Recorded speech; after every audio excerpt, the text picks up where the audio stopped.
Hey guys, so this is day 28 of the daily RC practice series. Let's look at this RC. In the first paragraph, author tells us about Frank's explanation of the foundation of historical sociology. Frank believes that there's a reciprocal relationship between society and individual. As much as people make up the society, society also has an influence on individual.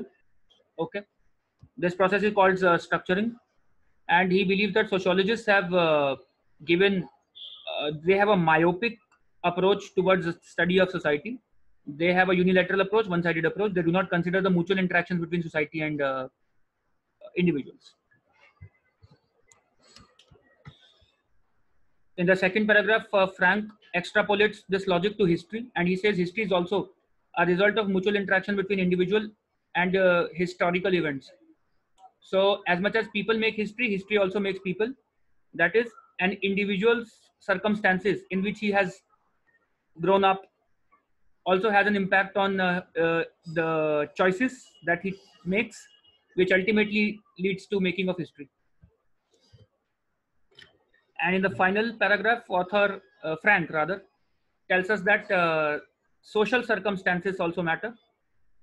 Individual historical decisions are shaped by social circumstances or social forces, and therefore he recommends a four-part framework for analysis by any historical sociologist. He says the four-part structure goes thus: describe the event, describe the social context, analyze the social context of the event, the social cause, what was prevailing in the society at that particular point in time, which led to the event.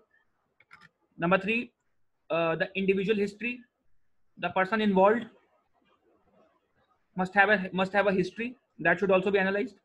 And finally, the results that follow the consequences of that event. So this is the broad framework of the passage. Let's look at the questions now. Question number one: given the passage argument, which one of the following sentences most logically completes the last paragraph? In the last paragraph, author has recommended his four-part structure for analysis of history. Okay. So option A says, by adhering to this structure, Frank believes the historical sociologists will be able to better portray the complex connections between human and history. That is correct. The complex connection refers to the mutual relationship between uh, humans and history. Option A seems to be the correct answer. Only if they adhere to this structure, Frank believes, will historical sociologists be able to counter the science. Again, only if they, or Frank never believes that this is the only solution, this is the only framework that they must follow. So this is extreme, goes out. Unless they can agree to adhere to this structure, Frank believes historical sociologists risk having their discipline treated. Okay, the questions on discipline have never been raised by Frank. That the discipline is in threat is beyond the scope of the passage.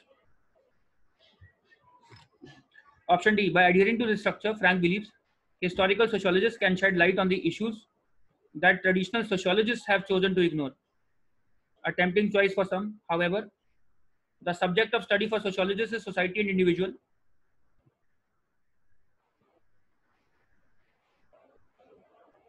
While the subject of study for historical sociologists is human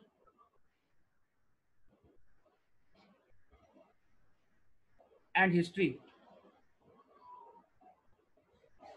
So they cannot shed light on the issues that the traditional sociologists have ignored. Option D is factually incorrect, therefore. Option A is the correct answer. Question 2. The passage states that a contingency could be each one of the following except, okay, a direct question. Contingencies include such things as the social conditions under which we come of age, okay, the condition of our household's economy, etc., etc. Option A says a social phenomena, the social conditions under which we come of age. So social phenomena could be a contingency, a form of historical restructuring, structuring. Sorry. So guys, this is not a contingency. Contingency is not a form of historical structuring. Rather, historical structuring is a result of contingency. So option B should be the correct answer. It's a result rather than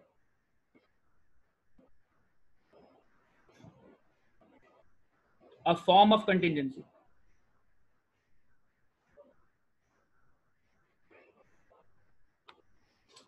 C, a condition controllable to some extent by an individual. The ways in which contingencies affect our individual or group identities create a structure of forces within which we are able to act. So to some extent, yes, we are able to act. That partially determines the sorts of action we are able to perform.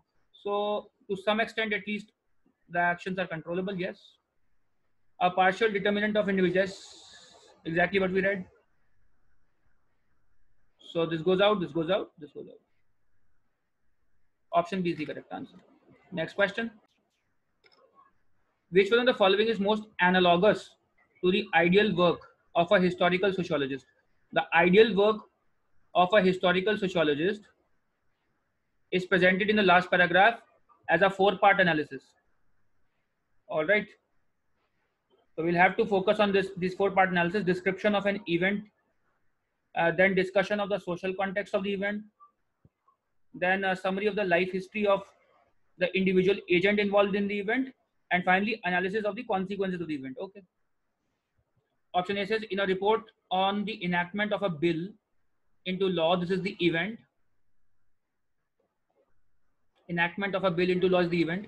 A journalist explains why the need for bill arose, that is the social cause, the social context or the social cause. Okay, the context of the bill. Sketches the biography of the principal legislator. Okay, so the individual, the life history of the individual. Third part is also there. So first part is there, second part is there, third part is there, fourth part, and ponders the effect that the bill's enactment will have both on society and on the legislator's career. So these are the consequences, analysis of the consequences. Therefore, yes, option A seems to be the correct answer.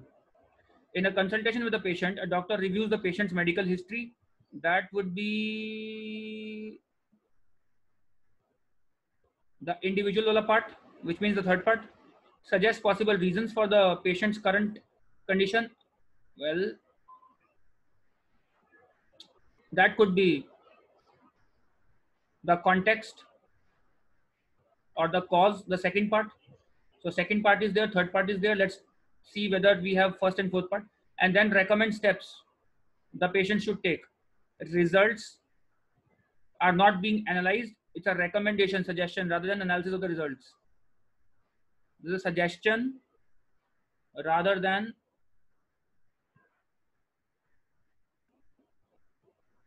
analysis of results. Fourth part is missing clearly. Even if you assume that a disease is the event, so first part is there, second part is there, third part is there, but the fourth part is missing. Option B goes out.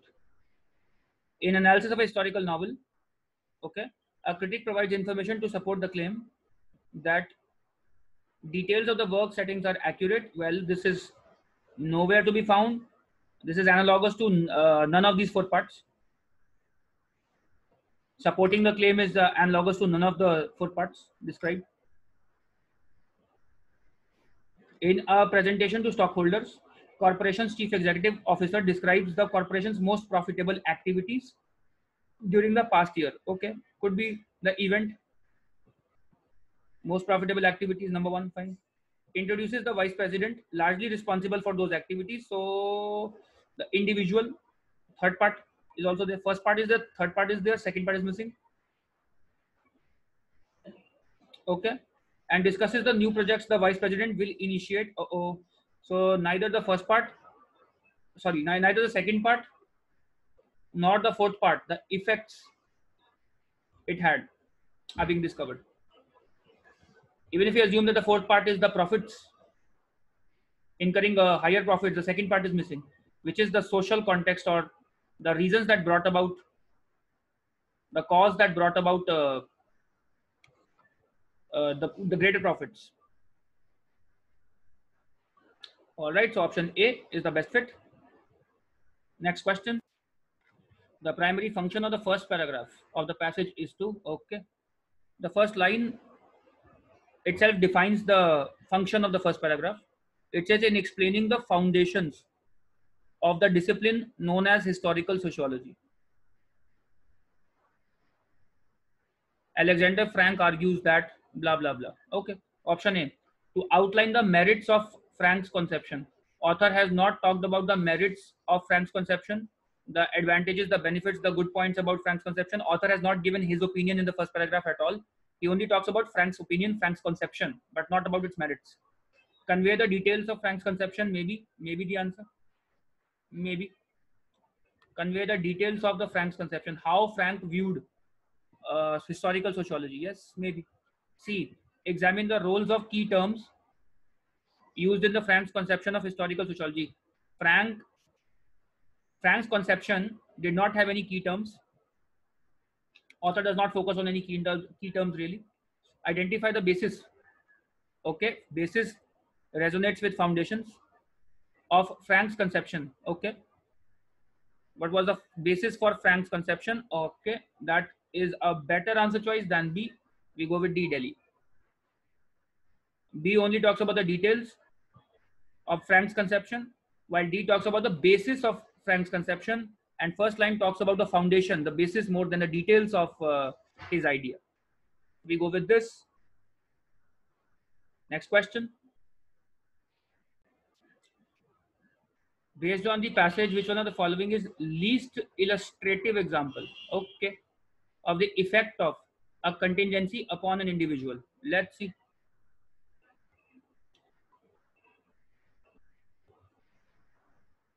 Option A, the effect of the fact that a person experienced political injustice on that person's decision to work for a political reform.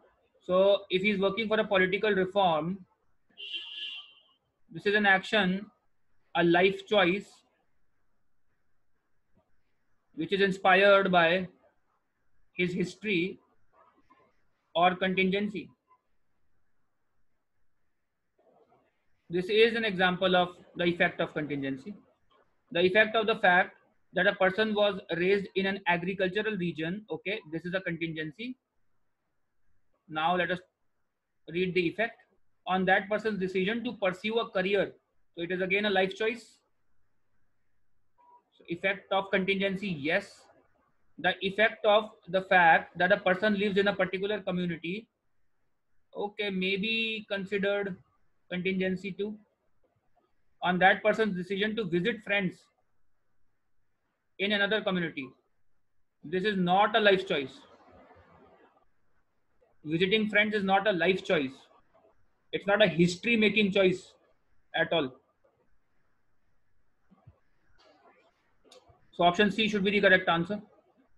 The effect of the fact that a person's parents practiced a particular religion. Okay, so he raised up in this particular religion, that is contingency.